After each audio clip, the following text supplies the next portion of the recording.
Hi everyone, I'm Mary Lou. Welcome to my channel. Today I want to give you an update on how I'm doing with my No Buy January. And so let me tell you what happened, because I goofed.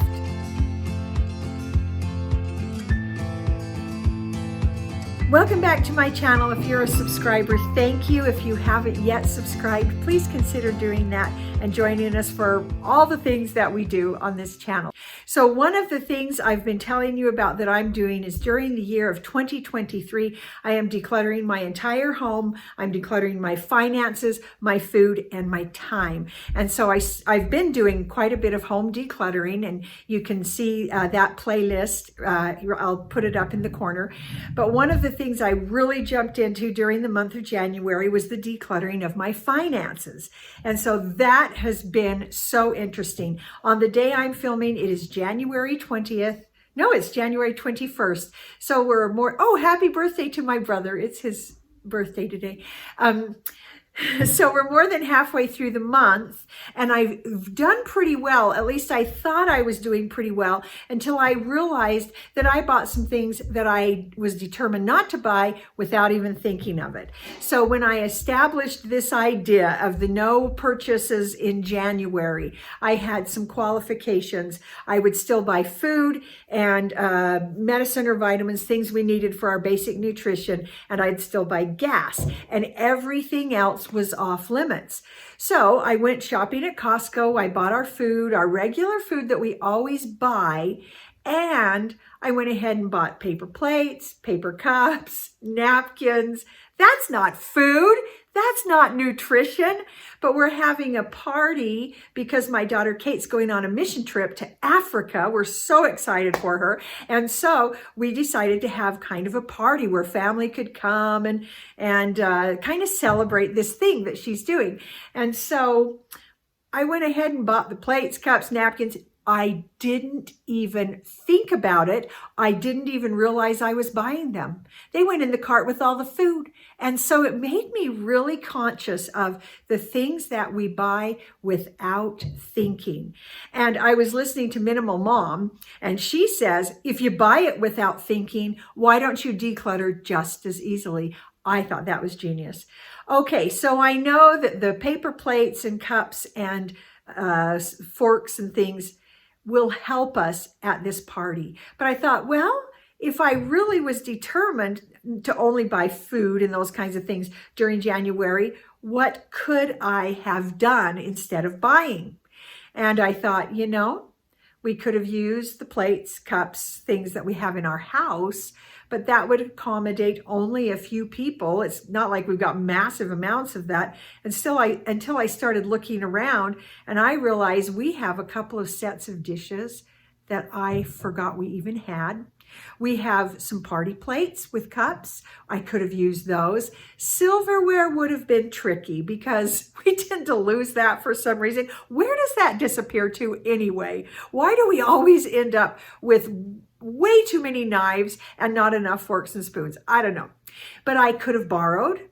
I could have just been more creative and thought about it. But I bought the things without even thinking.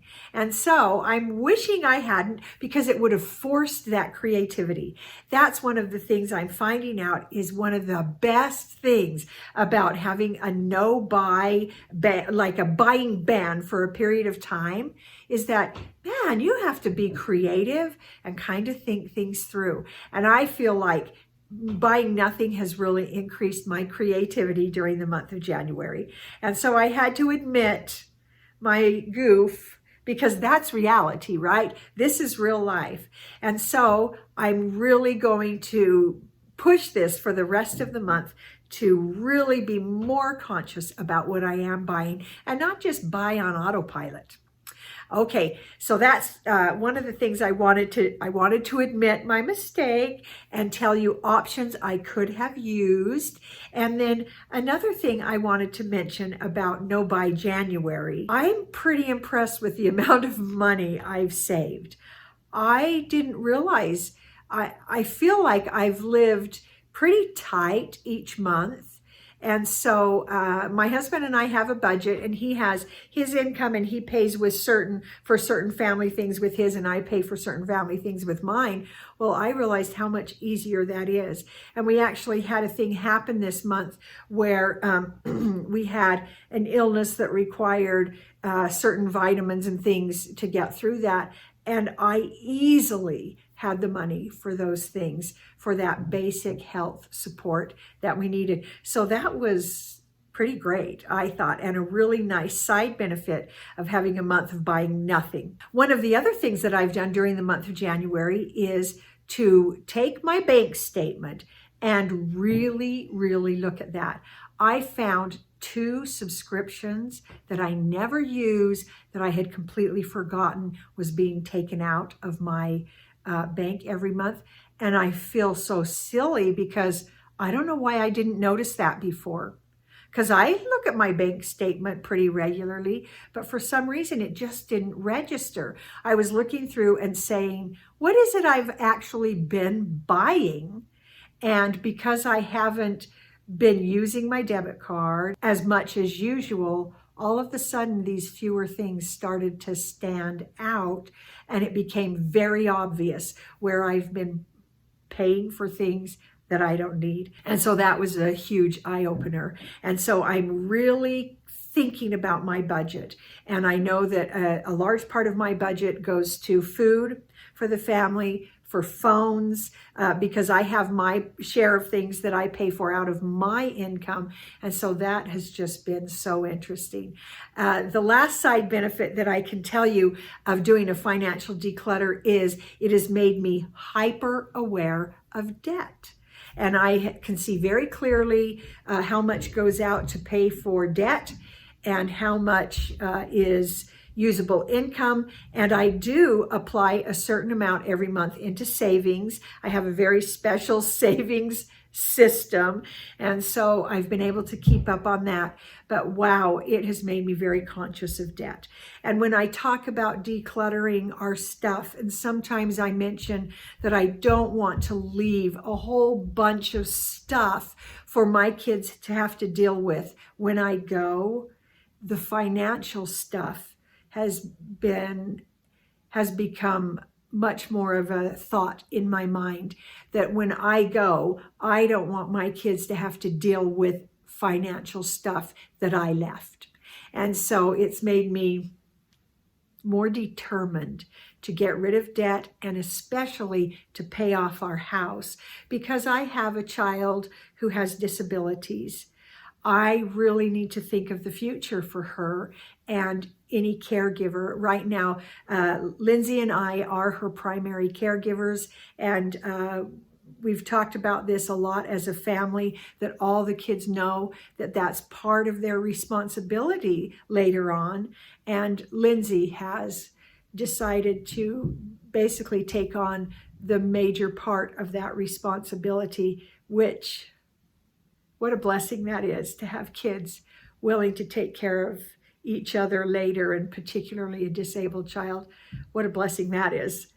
But when I think about it, and I think about Lindsay and Anne's future, I don't want them to have a house payment. I realize that if I could relieve them of one burden, having a mortgage or a house payment, what a blessing that would be. So I'm really putting my mind and my thought towards how can I make that happen for them. And that's the biggest thing I would like to not leave as a burden for them, is anything at all financial.